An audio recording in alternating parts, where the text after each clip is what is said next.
I am Dakota Mills, 31 years old, and I never imagined my own family would stab me in the back like this. I was checking my bank app when an alert hit my screen. Suspicious activity on my account. I opened it thinking it was a glitch, but there it was, a loan for $50,000 approved in my name, one I never requested. The details showed my social security number, and the co-signer was my sister. The mailing address led straight to my parents' place in suburban Atlanta, Georgia. This couldn't be real. I called my father immediately. "Dad, what's going on with this loan?" I asked, keeping my tone firm despite the rage building inside. He hesitated, then laughed it off. "It's nothing major. We needed funds for some home fixes. Thought you'd be okay with it since we're family." Okay with it? They had used my identity without permission, putting my credit at risk. My mother chimed in. "Sweetie, calm down. Your sister took care of the forms. We'll sort it out soon." I hung up and ran a full credit check. Multiple inquiries from unknown lenders all linked back to them. They had always treated my sister better, handing her opportunities while I fought for everything. After 5 years of no contact, this fraud felt like the ultimate slap. I had to dig deeper and make them face the consequences. If you faced family betrayal like this, share your story in the comments. Where are you tuning in from? Smash that subscribe button to see how I flipped the script and held them accountable. I contacted the bank first thing the next morning to dispute the loan. The customer service rep walked me through the process, confirming the application had my details, but originated from an IP address in my parents' neighborhood. "This looks like potential fraud," she said. "We'll freeze the account and start an investigation." I filed a formal complaint with the credit bureaus, too, requesting a fraud alert on my reports. As I waited for the paperwork to process, memories flooded back of how my family had always put my sister first. From an early age, she got the new clothes and private lessons, while I wore hand-me-downs and taught myself coding basics on a library computer. My parents praised her every minor achievement, but dismissed mine as expected. By high school, I was working after-school jobs to save for community college, aiming for a software engineering degree, while they paid for her full ride at a state university. That favoritism stung even more now, with this financial betrayal on top. I decided to dig into their motives and pulled up old family emails from years ago. One thread from when I moved out showed my mother complaining about my ungrateful attitude for not contributing to household bills even though I was barely scraping by. Another revealed they had borrowed against the family home multiple times to fund my sister's lifestyle upgrades like her mid-sized sedan and apartment deposit. It hit me they were in debt up to their eyes, and using my clean credit was their desperate fix. I called my sister directly that afternoon. "Why drag me into your mess?" I asked, skipping pleasantries. She sighed. "Come on, it's not like that. Mom and Dad needed help, and your score is perfect. We'll pay it back." Pay it back, their track record said otherwise. As the conversation dragged on, she let slip a twist that floored me. "Besides, Grandma left more than you know," she said casually. "We handled some accounts quietly to avoid taxes." Wait, what? Our grandmother had passed 5 years earlier, leaving me a small inheritance I used to buy my condo in downtown Atlanta. But now it sounded like they had hidden assets from her estate, siphoning funds meant for both of us. I pressed for details, but she backpedaled. "Forget I said that. Just drop the dispute, okay? No way. This wasn't just a loan scam, it was a deeper family secret involving possible estate fraud." I hung up and started researching Georgia inheritance laws online, noting how to request probate records. My gut twisted with anger, but I focused on building a case. Next, I reached out to Holden Reyes, an old college friend who had become a lawyer specializing in financial disputes. "Holden, I need your advice," I said when he picked up. My family pulled some shady stuff with my identity. He listened as I outlined the loan and the hinted estate issue. "Sounds like identity theft and potential embezzlement," he replied. "We can file a police report and sue for damages. Get me copies of everything." His calm expertise steadied me. Meanwhile, I confided in Jade Tron, my closest friend from work, who offered to help review my financial logs. "This is messed up," she said over coffee, "but we'll nail them." Little did I know her sympathy was a twist that would unravel later. For now, I concentrated on gathering evidence, scanning bank statements for more red flags. The investigation revealed another layer. My credit report showed 2 more unauthorized inquiries from the past month tied to credit cards in my name with my parents' address as the billing location.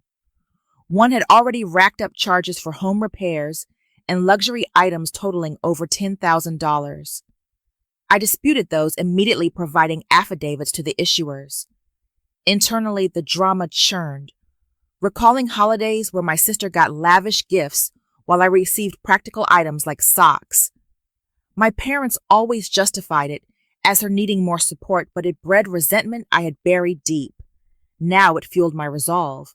I met Holden at his office midweek to review options.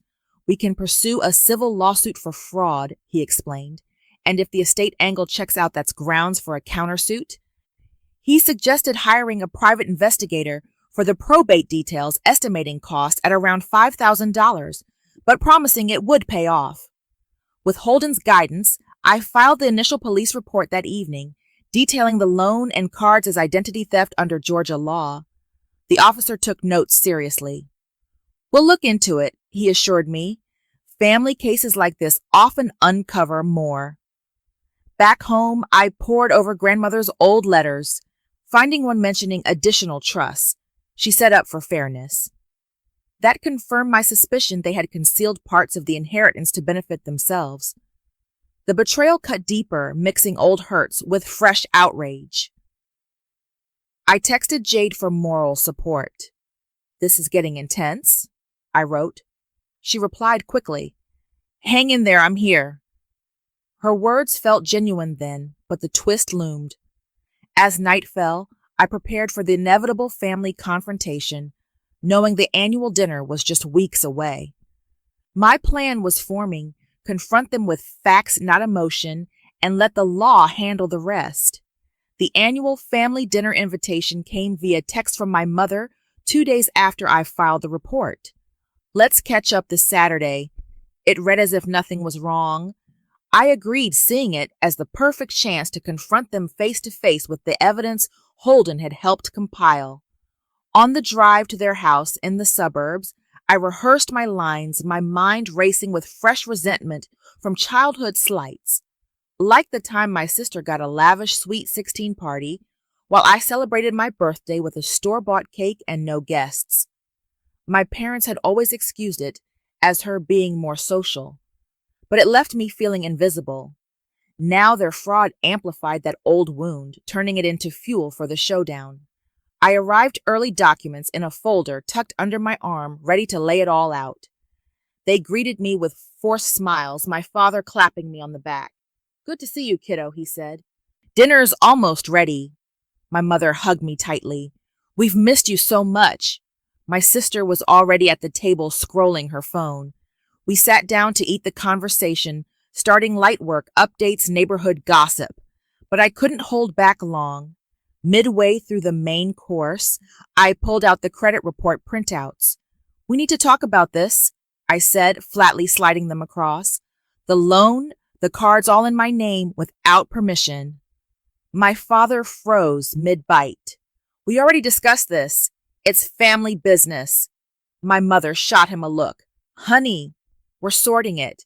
No need to blow it up." But my sister smirked. "You're overreacting again, like always." The argument escalated fast.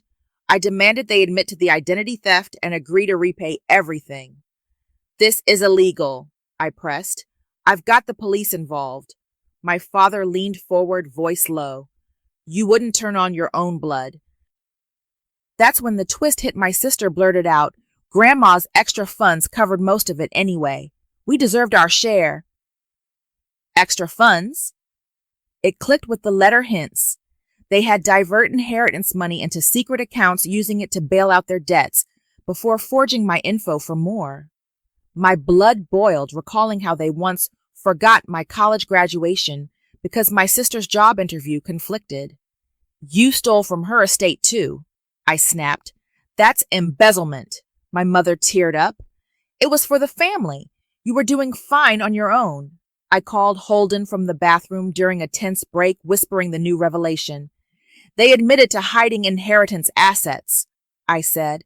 Can we add that to the lawsuit? He confirmed it strengthened the case. Yes, under Georgia probate fraud statutes. Record if you can. Back at the table, I switched my phone to voice memo discreetly. Repeat what you said about Grandma's money, I urged. My sister hesitated, then doubled down. We moved some trusts around legally. It's not your concern. Legally. Their casual tone ignited deeper fury, echoing years of them dismissing my efforts, like when I landed my first software job, and they credit luck instead of my hard work. The dinner devolved into shouts, my father accusing me of selfishness. After all we've done for you, he yelled. As I stormed out, my mother followed, pleading, Don't do this. We're family. I shook my head. Family doesn't commit fraud. Driving away, I texted Jade about the blow-up. They confessed to more than the lone hidden estate money. Her reply came quick. Wow, that's huge. Meet tomorrow to strategize. I agreed, unaware of the betrayal brewing. Holden called later, outlining next steps. We'll petition for estate records tomorrow. This could lead to a full audit. The night's events stirred unresolved pain from being the overlooked kid, always proving myself while my sister coasted. But it sharpened my focus time to escalate legally and expose the full scheme.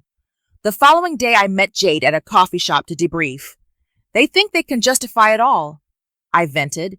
She nodded sympathetically. Sounds awful. What now? As we talked, she suggested reaching out to a mutual contact for advice, but something felt off in her questions, too probing about my evidence.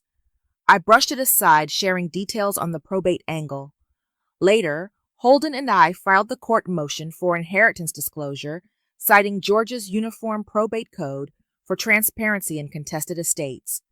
The clerk processed it efficiently. This should move fast, Holden said. Internally, the drama peaked with a new twist. Reviewing my phone logs, I spotted unfamiliar calls from my sister's number to Jade's dated before the dinner. My heart raced. Was my friend involved? The suspicion added layers to the hurt, reminding me of past isolations when my family sidelined me from decisions. I scheduled a follow-up with Holden the morning after spotting those calls, laying out the suspicious connections between my sister and Jade. Check this out, I said, showing him the log screenshots. He scanned them quickly. This could mean your friend is feeding them info. We need to verify before confronting. We decided to run a background check on Jade through his firm's Resources Legal under Georgia's privacy laws for active fraud cases. The report came back that afternoon, revealing she had received wire transfers from my parents' account, small sums labeled as consulting fees. The betrayal slammed into me like a gut punch, stirring up echoes of family exclusions, where my sister always got the insider scoop on decisions that affected me, leaving me out in the cold. I confronted Jade over the phone that evening. Why the secret calls with my sister? I asked point blank. She stammered, What? Oh, that was just casual chat. Her denial crumbled when I mentioned the transfers. Those were loans they repaid, she claimed weakly. I was helping them navigate the paperwork. Helping them. It dawned on me she had assisted in the fraud setup, perhaps even suggesting my name for the applications. The twist deepened the sting. Jade wasn't just a bystander. She had actively conspired, motivated by her own financial troubles. I vaguely recalled from our talks. You're supposed to be my friend, I shot back. This crosses every line. She hung up after muttering apologies, but the damage was done. Holden advised cutting contact. Document everything. She could be a witness or defendant now.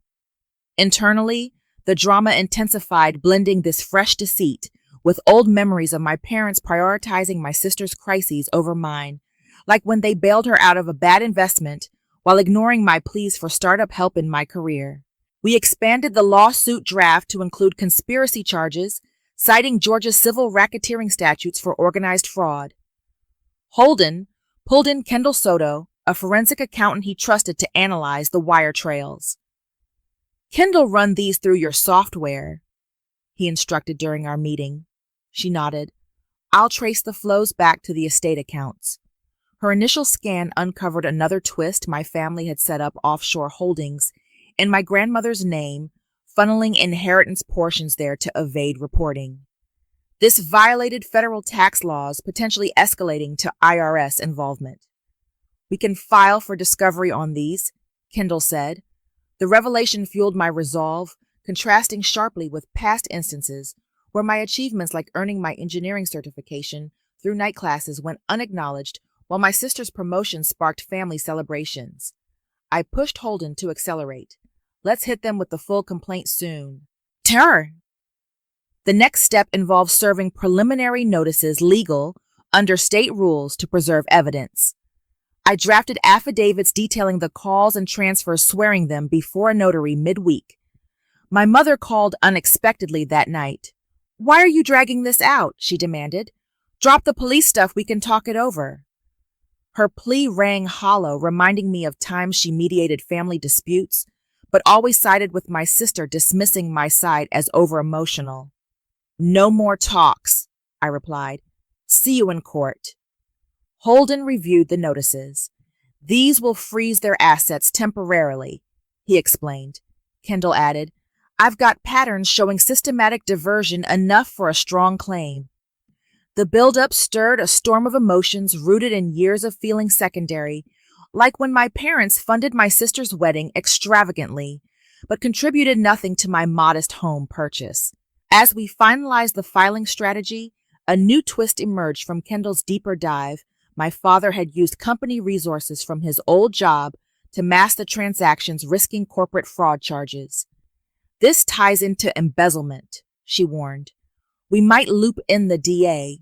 Holden agreed. "It bolsters our case for damages." I met them at the office to sign off the paperwork, stacking up like armor against the betrayal. My sister's text arrived then. "You're ruining everything, back off." Her threat only hardened me, echoing childhood taunts, where she belittled my ambitions as nerdy hobbies, while my parents nodded along. "File it all," I told Holden. The process moved swiftly, with the court clerk stamping our motion for an injunction against further asset moves. With the legal wheels turning, I focused on personal safeguards, changing all my account passwords and enabling two-factor authentication. Jade tried calling, but I blocked her number. Holden suggested therapy for the emotional toll. "This stuff digs up old wounds," he said. I nodded, admitting the constant reminders of being the family afterthought, like missing out on vacations because funds were tight after spoiling my sister. Kendall wrapped her report. "Ready for submission? This exposes the whole network." The anticipation built, mixing dread with empowerment, as I prepared for their response to the served papers. The served papers arrived at my parents' door via certified mail the next week, triggering an immediate backlash. My father called first, his voice booming through the speaker. "What is this crap you're suing us now?" I stayed calm. "It's the consequence of your actions. Fraud doesn't just vanish." He ranted about family loyalty, but I cut him off. "Loyalty? Like when you let my sister take the lead on everything, leaving me to fend alone?" The line went silent before he hung up. My mother followed up via email, begging for a meeting to clear the air. I forwarded it to Holden without responding. Kendall's final analysis landed that same day, pinpointing exact dates of the offshore transfers tied to my grandmother's death anniversary, a cruel irony that reignited fury over how they had manipulated her legacy. While I grieved solo, my efforts to honor her dismissed as unnecessary. We amended the complaint to include federal claims under the Bank Secrecy Act for unreported foreign accounts. The court granted the temporary injunction, swiftly freezing their bank holdings, pending review. My sister showed up unannounced at my office, demanding entry. "This stops now," she said through the intercom. You're destroying Dad's retirement. I met her in the lobby. Retirement built on stolen money. Her eyes narrowed. You always played the victim. Remember when we covered your rent that one time? That one time was a grudging $100, sir, after I lost my internship contrasted with the thousands they showered on her failed ventures. The encounter turned heated. Admit it. You helped Jade set this up, I accused. She flinched but denied it. She's just a mutual friend. Mutual? The twist sharpened. When Holden texted mid-argument, a subpoena response showed Jade's signed affidavit supporting their side, claiming I had verbally approved the loan. Betrayal layered on betrayal, echoing family patterns where alliances formed against me like group decisions, excluding my input on holidays. I rushed to Holden's office after slamming the folder down. Jade flipped how do we counter? He reviewed the document. We depose her under oath. Inconsistencies will crack it. Kendall joined via video. Her transfers match the fraud timeline. We can impeach her credibility. Hey. We prepped interrogatories that night, focusing on Georgia's perjury penalties to pressure her.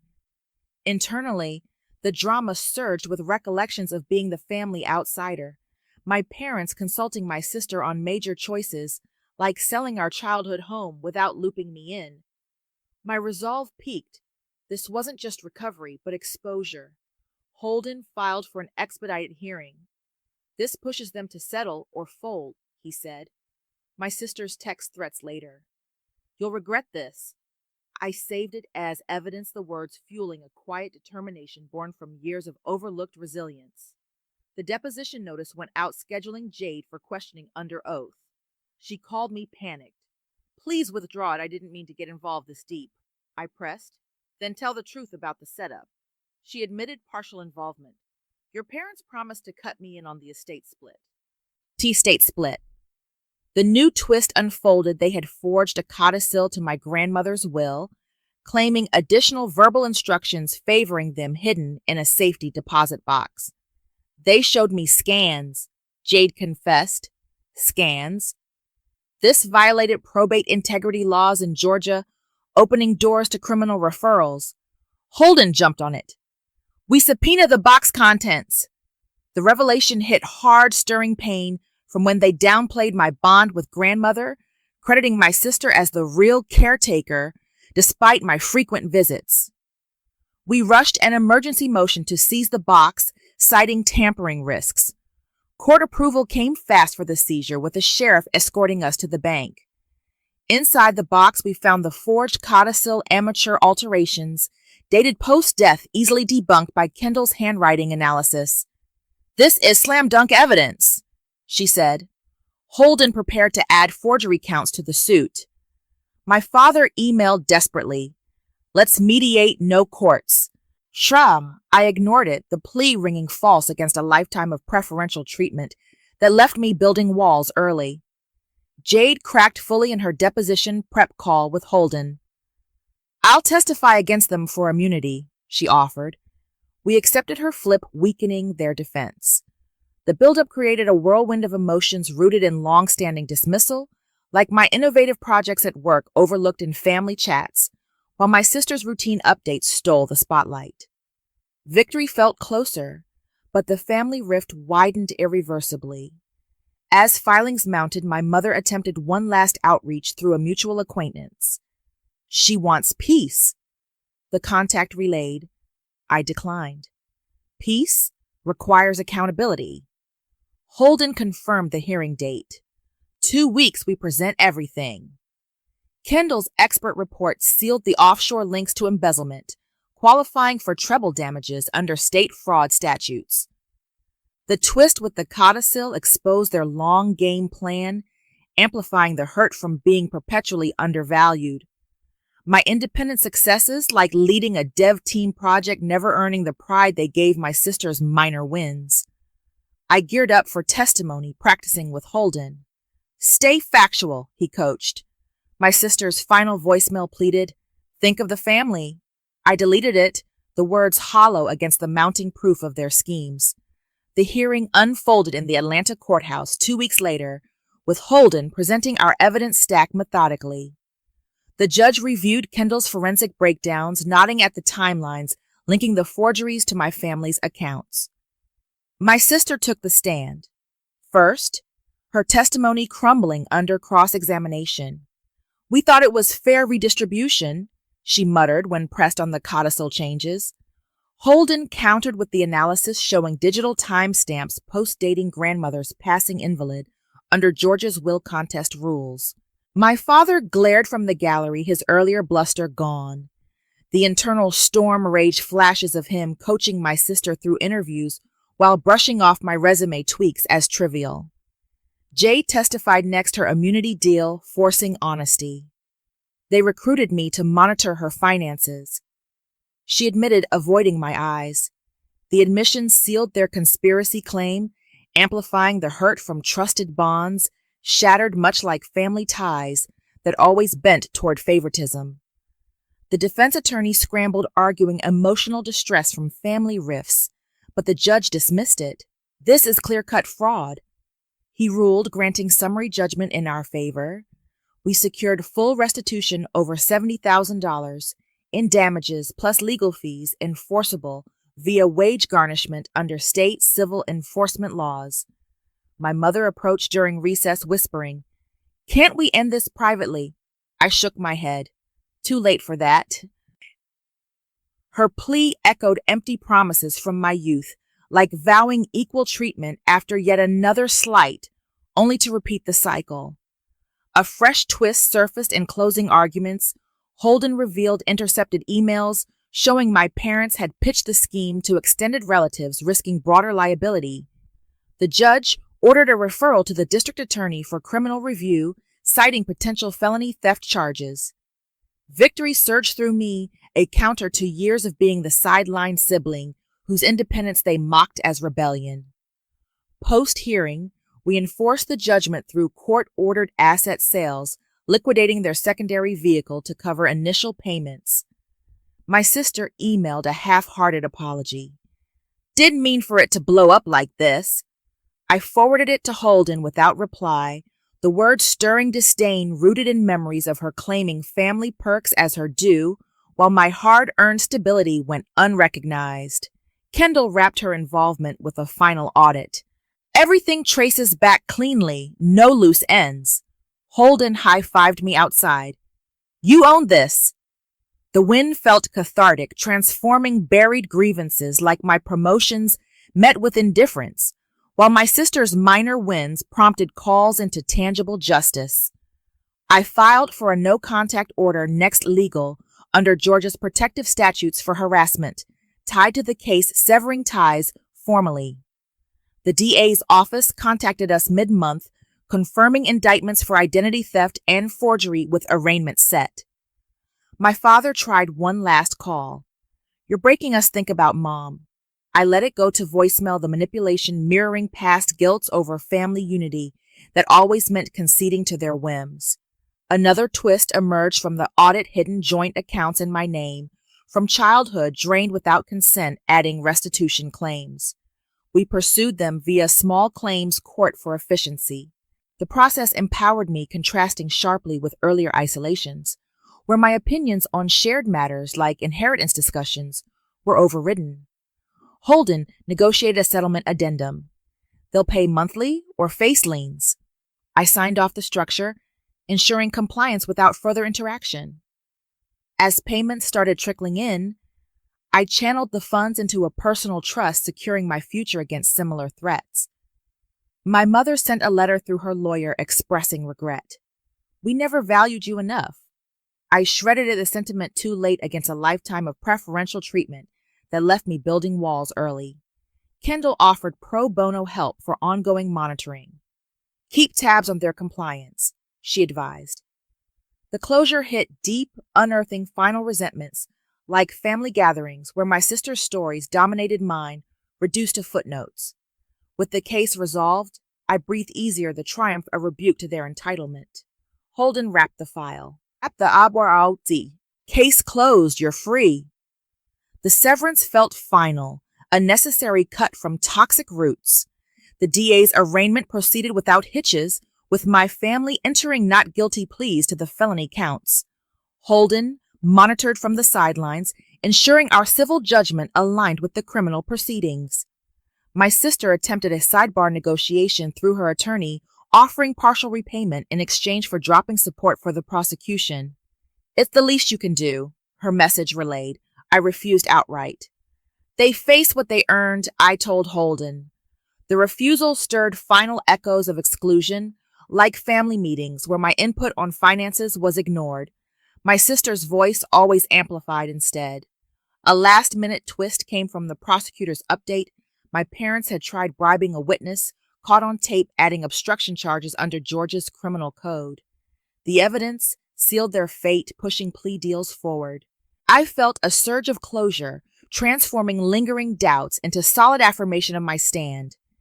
They accepted the deals mid-trial, my father getting probation and restitution orders, my mother community service, and my sister a deferred sentence with mandatory financial counseling. The judge enforced full asset disclosure, revealing hidden stocks worth $40,000, liquidated to fund my damages. Holden closed the file with a grin. "Total win. Your trust is funded and they're monitored." Kendall sent a congratulatory note. "Proud of how you handled it." The outcome empowered me against past diminishments, like when my career milestones were met with skepticism, while my sisters were heralded as breakthroughs. I invested the recovered funds into professional development courses, advancing my role in app development. My mother made one final outreach via certified letter. "We regret everything, give us another chance." I returned it unopened, the plea reinforcing the need for permanent distance. With the case behind me, I focused on rebuilding connections that mattered. Holden and I grew closer through the ordeal, our partnership evolving into something deeper. "Marry me," he proposed casually over dinner one evening. "We've beaten worse together." I said yes, the commitment a stark contrast to family bonds that fractured under greed. We tied the knot in a simple ceremony, Kendall as witness. The union grounded me, erasing shadows of being the perpetual underdog like school events, where my parents cheered my sister louder, leaving my accomplishments in the background. I launched a small initiative through my company offering workshops on financial literacy for young professionals from dysfunctional homes, drawing from my experiences to guide others. Participants shared stories that mirrored mine, validating the path I took. The program's first session drew a crowd with attendees praising the practical tools against scams. One woman approached afterward. "Your story inspired me to check my own records," she said. I nodded. "That's the point, protect yourself first." The success amplified my sense of triumph, countering old insecurities from family dynamics that always positioned me as secondary. Holden supported the effort, volunteering legal tips. "This is your legacy," he noted. A surprise twist arrived via anonymous tip. My family had relocated out of state, selling assets quietly to comply, but whispers suggested ongoing schemes elsewhere. I reported it to authorities, ensuring oversight under interstate fraud agreements. The move cemented my detachment, freeing energy for positive pursuits. As life stabilized, I reflected on the journey's lessons during quiet moments with Holden. "Greed erodes trust faster than anything," I told him. "But standing firm rebuilds it elsewhere," he agreed. "You've proven that." The insights stem from enduring dismissals like my innovative projects at work, overlooked in family chats while my sister's routine updates stole the spotlight. With the no-contact order in place, peace settled in. I expanded the workshops online, reaching more people. Kendall collaborated on modules. "This helps so many," she said. The fulfillment outweighed the pain, turning betrayal into a catalyst for growth. My husband and I planned ahead, focusing on our shared future without the weight of toxic ties. If this story hits home, share how you've dealt with similar family issues in the comments. Thanks for sticking with me through it all. Your support means everything. Hit subscribe to catch more tales of turning the tables and finding strength.